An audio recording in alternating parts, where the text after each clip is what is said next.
ये वीडियो में आप लोग जगह देख रहे हैं जो ये लैंडफिल है बड़ा सा। आप लोगों को पता है कि ये जगह है कहाँ? आई गेस बहुत से लोगों को हम में से पता नहीं होगा कि आखिर ये है क्या और ये है कहाँ पर। इसमें चल क्या रहा है इस सीन में, ये जेसीबी यहाँ पे कर क्या रही है, बहुत से सवाल। तो ये जो आप जगह देख रहे हैं ये एक तरह का लैंडफिल है जहाँ पे हमारा जो शहरों का सारा कूड़ा है, चाहे वो नैनीताल है, भवाली है या हल्द्वानी है, उसका कूड़ा यहाँ आ रहा है। यही चीज़ मैं आपको दिखाने वाला हूँ कि किस तरीके से गार्बेज कहाँ एंड अप हो रहा है हमारा, और इस लैंडफिल में जो लोग काम कर रहे हैं उनकी ज़िंदगी इससे किस तरीके से कनेक्टेड है। तो बनी रहिए मेरे साथ इस डॉक्यूमेंट्री में, क्योंकि आपको बहुत मज़ा आने वाला है। और जो आपके अंदर भी उत्सुकता है आई गेस वो कम हो जाएगी धीरे धीरे, क्योंकि इस वीडियो में, इस डॉक्यूमेंट्री में जो डिटेल्स बताई हैं वो आई गेस मैंने ऑलमोस्ट सारी कवर करी हैं। तो प्लीज़ आप लोग ये डॉक्यूमेंट्री देखिए।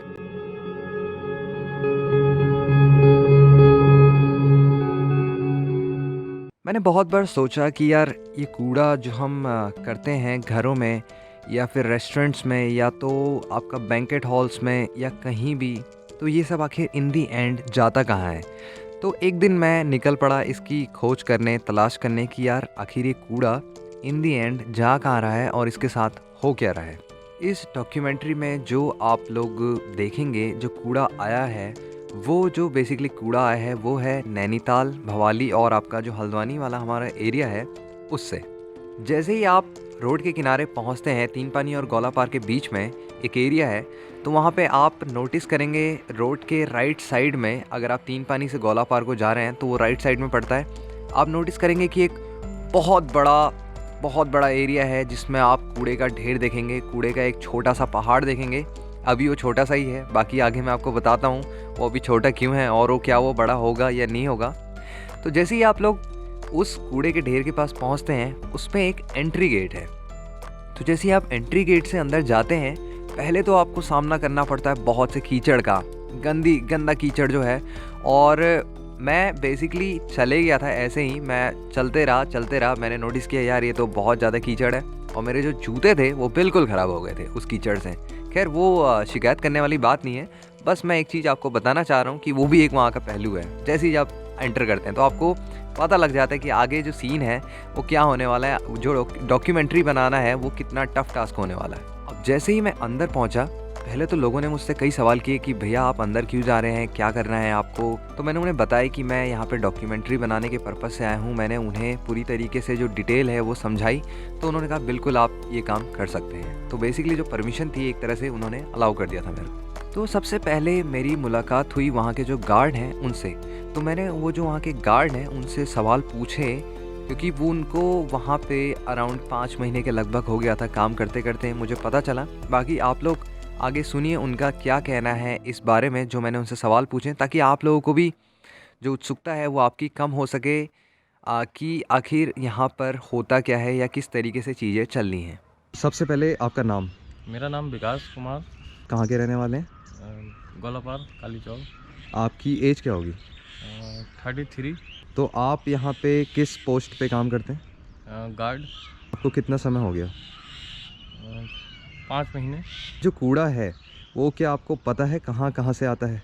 कुछ पता है और पूरा शहर का ही आता है वैसे तो। अच्छा, कुछ जगहों के नाम बताइए। जैसे भवाली, भीमताल, नैनीताल, काठगोदाम, हल्द्वानी, पूरा ही आता है यहीं। तो यहाँ पे जो बच्चे काम कर रहे हैं उनकी एज कितने से कितने तक है? वैसे तो 18 साल तक के लेते हैं यहाँ। अच्छा। 18 से नीचे नहीं लेते हैं। 18 से नीचे नहीं करते। हालांकि उनका कहना था कि 18 से कम के बच्चे यहाँ काम नहीं करते, पर मैंने नोटिस किया कि यहाँ पे 18 से कम एज के बच्चे बहुत ज़्यादा थे। आप कोई ऐसा सुझाव देना चाहेंगे जो कि नगर निगम को या गवर्नमेंट को ऐसा करना चाहिए नया, जिससे आपको मदद मिल सके, या जो कूड़ा है इधर लैंडफिल वाला एरिया है इसको सुचारू रूप से चलाया जा सके? हाँ जी, सबसे पहले तो ग्राउंड पूरा और बड़ा होना चाहिए, और एक ये फॉग लैंड यहाँ जी। परमानेंट होना चाहिए, जिससे जो है यहाँ डंप नहीं होगा कूड़ा। अच्छा। हमें जो है परेशानी तभी होती है जब यहाँ कूड़ा डंप होता है, फिर रोड में पड़ता है कूड़ा। बिल्कुल। तो ये जो मशीन है जेसीबी हो गई है, जी। ये परमानेंट नहीं रहती यहाँ पे? नहीं, ये कॉन्ट्रैक्ट में आती है। अच्छा, जैसे मान लीजिए सप्ताह के जो हमारे 7 दिन हैं उसमें से ये कितने दिन अवेलेबल रहती है? ये डेली आती है या फिर ये इसका तो कोई समय है कि ना कोई समय नहीं है इसका, मतलब रैंडम कभी भी आ जाती है क्या? कभी भी। जैसे आज मान लीजिए, आज है आपका फ्राइडे, नहीं, सैटरडे। सैटरडे आज, तो आज है शनिवार, तो आज के दिन जैसे ये आई है तो जो ऑपरेटर साहब हैं उन्होंने बोला 10 घंटे काम करते हाँ हो। जी। तो ये जो 10 घंटे हैं उसके बाद कल का मतलब श्योर नहीं है संडे का कि कल आएंगे नहीं आएंगे? कोई पता नहीं। क्योंकि गाड़ियाँ तो डंप करने वाली डेली वो तो आती डेली हैं। आती हैं। अच्छा, तो इससे उन्हीं का काम बढ़ेगा बेसिकली हाँ जी। अगर वो नहीं आते हैं तो। हाँ जी। ऑपरेटर सेम ही रहते हैं, हाँ यही हैं जो। हाँ। आपकी ड्यूटी का क्या शेड्यूल है? आप कितने बजे आते हैं और कितने बजे जाते हैं?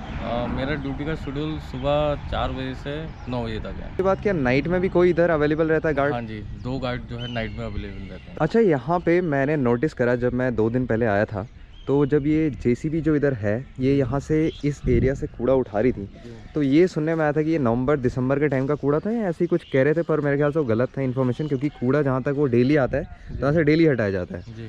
तो यहाँ से जो स्मेल, ये धुआं निकल रहा था, उससे मैंने नोटिस किया कि मेरे को तो मतलब 2 मिनट सांस नहीं ली गई। तो आप लोग इधर कंटिन्यू काम करते हैं एज अ गार्ड या एज अ ऑपरेटर जो भी कर रहे हैं, तो आप लोगों को दिक्कतें वगैरह आती है हेल्थ में? कभी आपने नोटिस किया आपको हॉस्पिटल वगैरह जाने की ज़रूरत पड़ी यहाँ काम करने की वजह से? हाँ, मेरे को 2 बार पड़ी हॉस्पिटल जाने की ज़रूरत। अच्छा। थोड़ा सांस लेने में थोड़ी दिक्कत हो गई थी मेरे को, लेकिन दवाई लिए ठीक हो गया। तो अब जो है अब हैबिट जैसी हो गई है अब हमारी। तो अब जो डॉक्टर है- ने आपको कोई प्रिकॉशन वगैरह दिया हो कि हाँ जी। आपको क्या ख्याल रखना चाहिए? कुछ बोला डॉक्टर ने आपसे? बस यही कहा उन्होंने कि अगर ऐसी जगह ड्यूटी कर रहे हो तो थोड़ा दूर रहा करो।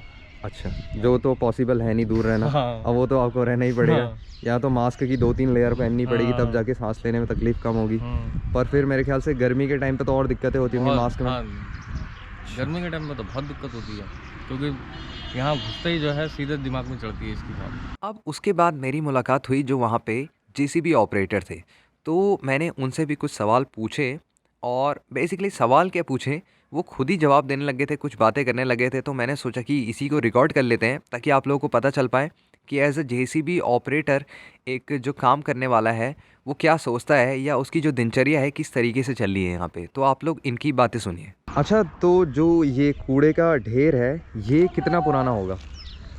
ये हो गया वैसे काफ़ी टाइम हो गया इसको, मेरे ख्याल से तो सालों का ही है पूरा। अच्छा, सालों पुराना है ये कूड़ा। अच्छा, एक बात और बताइए, जब मैं लास्ट टाइम आया था इधर बहुत पहले, तब एक टाइम पे मैंने कूड़ा जो है वो जलते हुए देखा था, इधर से जल रहा था कूड़ा। पर मेरे ख्याल से अब शायद जो कूड़ा जलाने वाला सिस्टम है वो बंद कर दिया हाँ गया। जी, वो बिल्कुल बंद कर दिया है। अच्छा, तो अभी मतलब बंद करने का मेन रीज़न या कारण क्या था? रीजन हमको ये खुड़े आग लगाते थे। वो तो ये जो ये घूम रहे हैं सब ये तीली लगा देते थे। अच्छा, ये बाहर वाले बच्चे काम लोग लगाते हाँ, थे?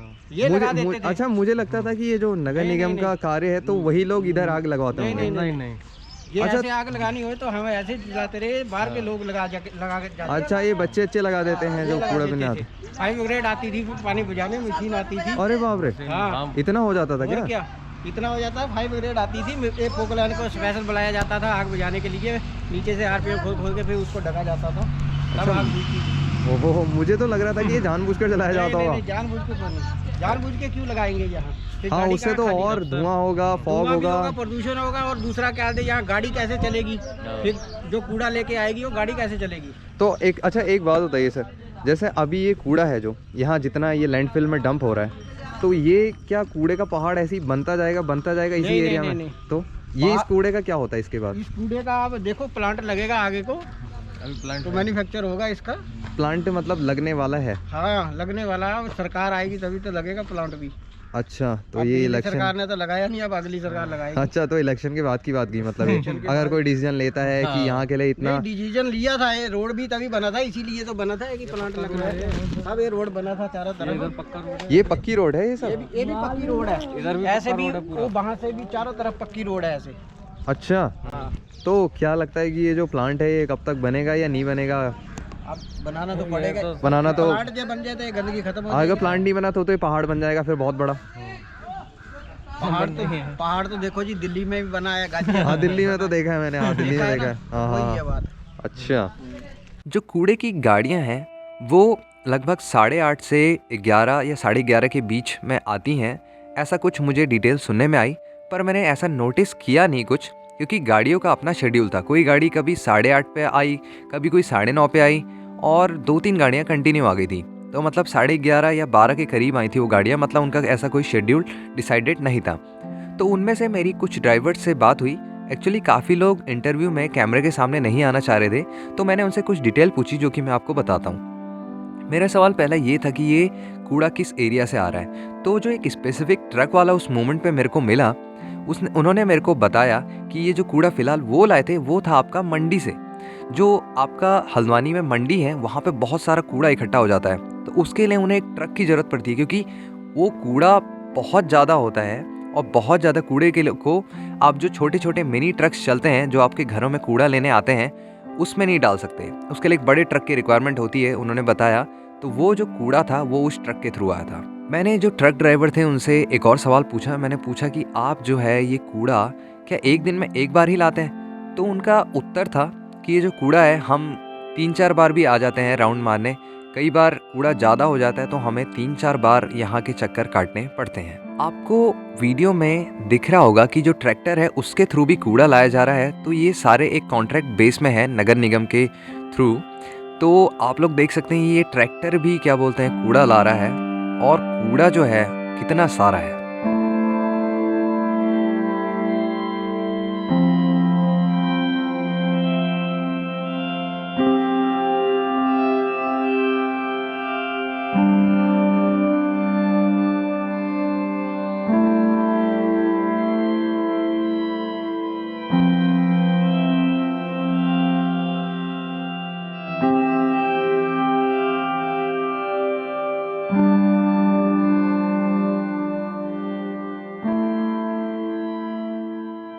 तो मेरी वहाँ पे काफ़ी बच्चों से और जो लोग थे उनसे दोस्ती जैसी हो गई, क्योंकि मैं जहाँ जाता हूँ वहाँ मित्र बना ही लेता हूँ। तो मैंने सोचा कि जब तक कोई मित्र नहीं बनेगा तब तक उससे बात उतने सही तरीके से नहीं हो सकेगी। तो मैंने पहले दिन उन बच्चों को जाना और मैंने डिसाइड किया कि मैं आज से 2 या 3 दिन बाद आऊँगा और इन बच्चों का इंटरव्यू लूँगा। तो आप लोग जो मैंने इंटरव्यू लिया है बच्चों का, उसको सुनिए बड़े ध्यान से, और कमेंट सेक्शन में बताइएगा कि आप लोग क्या सोचते हैं जो ये बच्चे यहाँ काम कर रहे हैं उनके बारे में, या क्या आपकी ये सलाह है गवर्नमेंट के लिए कि गवर्नमेंट इनके लिए कुछ कदम उठा सकती है। प्लीज़ ध्यान से इनका इंटरव्यू सुनिएगा। आपका नाम क्या है? अमित, शिव कुमार, विशाल। आपकी एज जो है, उम्र है, वो क्या होगी? 16 साल। 10 या 11, 15 साल। कूड़ा बिनते बिनते कितना समय हो गया होगा? हमसे 2 साल या तो 1 साल। स्कूल वगैरह गए कभी या जाते हैं? जाते थे मिला गांव में। अच्छा, नहीं, आपका गांव कहाँ हुआ? 12 के राजपुरा। तो आपने कितने तक पढ़ाई की वहाँ गांव में? अरे फेल हो गया। नहीं कोई बात नहीं, फिर भी कितने तक पढ़ाई की होगी? पढ़ाई की 6 तक। 6 तक पढ़ाई की, फिर उसके बाद कुछ इधर ज़्यादा नहीं। इधर पढ़ाई तो करना चाहा था पर पढ़ाई हो ना पाई तो मतलब अभी तक करा नहीं पढ़ाई आपने? हमने नहीं करा, अच्छा, मन ही नहीं करता पढ़ने। तो यहाँ कूड़ा बिनते हुए काम करते हुए कितना समय हो गया? ऐसे हो गया, बहुत दिन हो गया, बचपन से हम यहाँ पर जब से? बचपन से? हाँ, क्या बात कर रहे हो? हाँ, बड़े से बिनते हुए आए। ये 5 साल ऐसे से तब से बिनते आ रहे हैं। 5 से बिनते हुए आ रहे हो? हाँ। खाना खा लिया? मंगाया है। मंगाया है? कौन लाता है आपका खाना? बिरयानी वाला। हाँ, बिरयानी वाला। बिरयानी वाले, चलो बढ़िया है। तो आपकी फैमिली में कौन कौन है? मिले में तो कोई नहीं मेरा। कोई नहीं है? कोई भी नहीं है? अच्छा, आपके? मेरी मम्मी है, मेरा पापा, मेरा भैया। तो आपके यहाँ जो कमाने वाले हैं उनमें आप क्या सबसे छोटे हो बड़े हो? ना, मैं तो सबसे छोटा हूँ, मुझसे एक छोटा मेरा भैया है। अच्छा, तो आपके यहाँ कौन तो आपके यहाँ कौन कौन कमाता है घर में? तो घर में कौन कौन कमाता है? मेरा छोटा सा भैया वही कमाता है, और जो मेरा भैया है हाँ, एक वो अस्पताल में पड़ा हुआ था, नर्सों परसों तो निकला अस्पताल से। अच्छा, तो अभी मतलब वो जॉब कर रहे हैं? ना, वो चीरा लगा था ना। अच्छा अच्छा अच्छा, हाँ, वो अभी घर पे। ठीक हो गया। तो फिलहाल मतलब जो काम कर रहे हैं वो आप कर रहे हो अपने घर के लिए? हाँ। तो अभी फिलहाल घर में जो काम कर रहे हैं अभी वर्तमान में, उसमें कौन कौन है? एक आप हो और बस, और एक मेरा भैया है। एक भाई है। तो आप लोग कितने से कितने तक कूड़ा वूड़ा बीनते हैं? हम हाँ, तो अभी बहुत दिन से बीनते हुए आ जैसे आज का जो दिन है शनिवार, तो आप लोग आज कितने घंटे काम करोगे? आज हम आज अभी आए हम 5 बजे आए। हाँ, अब 5 बजे से 5 बजे घर जाएंगे शाम को। 5 से 5 बजे घर जाओगे दोनों ऐसे ही? तो आप लोग पैदल पैदल ही घर जाते हो या कोई ऑटो वाला मिल जाता है? गाड़ी आती है, गाड़ी में ही? टुक टुक में चले जाते, कभी पिकअप में। कितना किराया लगता होगा राजपुरा तक? 50 रुपये। 50 रुपये। अच्छा, ये काफ़ी पर्सनल सवाल हो जाएगा। आप सुबह से शाम जब कूड़ा इकट्ठा करते हो तो कितना मतलब आप अर्न कर लेते हो, कितना कमा लेते होगे? अगर आप बता सको तो ठीक है, नहीं बता सकते तो ऐसा कोई दिक्कत नहीं है। कभी 300 कभी 400। कभी 300 कभी 400। ठीक। अच्छा, पहले तो 400-500 रुपये। 400-500। आप? हम भी कमा लेते हैं 400-500। 400-500। आप इतने समय से काम कर रहे हो, आपको कभी कोई स्वास्थ्य का क्या बोलते हैं इशू हुआ? कभी क्या बोलते हैं हेल्थ पे की सांस लेने में तकलीफ या ऐसा कुछ कूड़े में काम करते करते इधर? ना ऐसा तो कभी नहीं। किसी को नहीं हुआ? कभी स्वास्थ्य में कोई दिक्कत आई, सांस लेने में तकलीफ वगैरह ऐसा कुछ? कुछ नहीं। कभी नहीं अभी तक? ठीक। अच्छा, एक बात बताओ, एक मिनट। हाँ, तुम्हें उल्टी नहीं आ रही है धुएं से? बिल्कुल। क्या बात कर रहे हो? सही में? कितना टाइम हो गया तुम्हें काम करते हो? 3-4 साल। 3-4 साल हो गया? तो हाथ में कट जाता होगा यार, ग्लव्स पहना करो। हाँ, कटता है। तो मैं कुछ ही लोगों के इंटरव्यू ले पाया। रीज़न ये था कि कई लोग वहाँ पे ऐसे थे जो कि इंटरव्यू नहीं देना चाह रहे थे, और आप लोग भी कारण नहीं बता सकते, इसका मैं भी कारण नहीं बता सकता था। ऐसा क्यों? वो लोग कैमरे के सामने नहीं आना चाह रहे थे, और तो और छोटे छोटे बच्चे। इसका रीज़न क्या था? इसका रीज़न आपको सुनकर बहुत हैरानी होगी, जो कि मैं आपको बताता हूँ। तो मैंने उनसे पूछा कि इंटरव्यू देने में क्या है, मैं 7-8 से छोटे छोटे सवाल जो कि नॉर्मल हैं एक इंडिविजुअल के लिए, ऐसे सवाल पूछ रहा हूँ, तो आपको दिक्कत क्या है? तो उनका कहना था कि हम कैमरे के सामने नहीं आना चाहते, हम फेमस हो जाएंगे। फेमस होने से मैं समझ नहीं पाया। मैंने कहा आप फेमस होने से क्या मतलब है आप लोग? तो उन्होंने बताया कि फेमस होने से ये मतलब है कि हमारे रिश्तेदार वगैरह भी हैं जिनको नहीं मालूम कि हम यहाँ पे कूड़ा बीनने आते हैं, उनके सामने हमारी जो इमेज है वो अलग है, क्योंकि हम यहाँ पे दिहाड़ी के तौर पे काम करते हैं। हम कुछ घंटे कूड़ा बीनते हैं, कुछ घंटे कुछ और काम भी करते हैं, फिर कूड़ा बीनने आ जाते हैं। तो मैंने कहा यार, यहाँ आके मुझे ऐसी ऐसी चीज़ें मालूम चली हैं जो कि मैं कभी इमेजिन नहीं कर सकता था। ये छोटे छोटे बच्चे लोग इतना काम कर रहे हैं, यहाँ पे भी कूड़ा बीनते हैं, फिर वो भी काम करते हैं, वो भी काम करते हैं। मैंने कहा यार चलो ठीक है, कोई दिक्कत नहीं, आप लोग इंटरव्यू मत दो, पर मैं ऑडियंस को बताना चाहूँगा, इसलिए मैं आपसे ये चीज़ जान लेता हूँ कि आप इंटरव्यू क्यों नहीं देना चाहते। तो आप लोगों को पता चला होगा कि इंटरव्यू कुछ ही बच्चों का इसमें लिया मैंने और कुछ लोगों का नहीं लिया। इसका रीज़न यही था।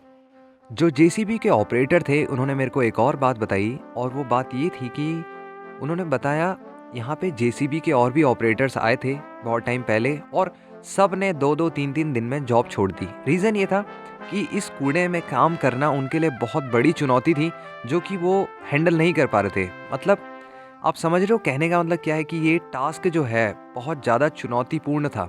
इसको करने के लिए मतलब ना, समझ रहे हो आप, एक कठोर, एक आपको दृढ़ता और दृढ़ निश्चय जैसी चीज़ें चाहिए, तभी आप ये काम वहाँ कर सकते थे। मैंने खुद नोटिस किया, क्योंकि मैं जब 3-4-5 दिन वहाँ डॉक्यूमेंट्री बनाने गया, ये फुटेज रिकॉर्ड करने गया, इंटरव्यू रिकॉर्ड करने गया, तो मैंने खुद नोटिस किया यार 4-5 दिन में ही मेरा मन जो है यहाँ करने का नहीं आ रहा था उसके बाद, कि यार मैं क्या वहाँ जाऊँ या नहीं जाऊँ। पर मैं फिर भी गया, क्योंकि मुझे आपके लिए डॉक्यूमेंट्री सामने लानी थी।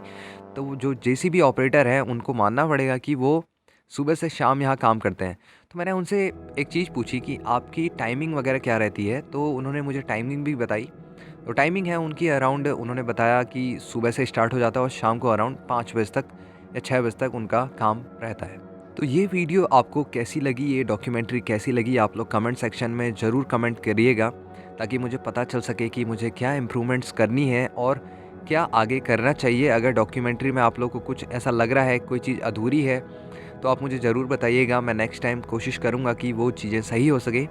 और जो अगली डॉक्यूमेंट्री आएगी वो काफ़ी इंटरेस्टिंग होने वाली है, क्योंकि यहाँ से मुझे एक चीज़ पता चली कि जो ये कूड़ा है इसमें पॉलीथीन वगैरह है, जो कूड़े के कट्टे होते हैं, जो बैग्स होते हैं, उनको कैसे रिसाइकल किया जाता है। जो रिसाइकल प्लांट है वो वहाँ से अराउंड 1 या 1.5 किलोमीटर की दूरी पर है, गौला नदी के किनारे। तो मैंने उसकी डॉक्यूमेंट्री भी बनाई है जो कि आपको अगली वीडियो में देखने को मिलेगी। तो प्लीज़ सब्सक्राइब द चैनल अगर आप लोगों ने अभी तक सब्सक्राइब नहीं किया है, और वीडियो ज़रूर शेयर कीजिएगा ताकि जो आपके दोस्त हैं या नेबर्स हैं, जितने भी लोग हैं, उनको भी पता चल सके कि इन दी एंड इस कूड़े का क्या हो रहा है।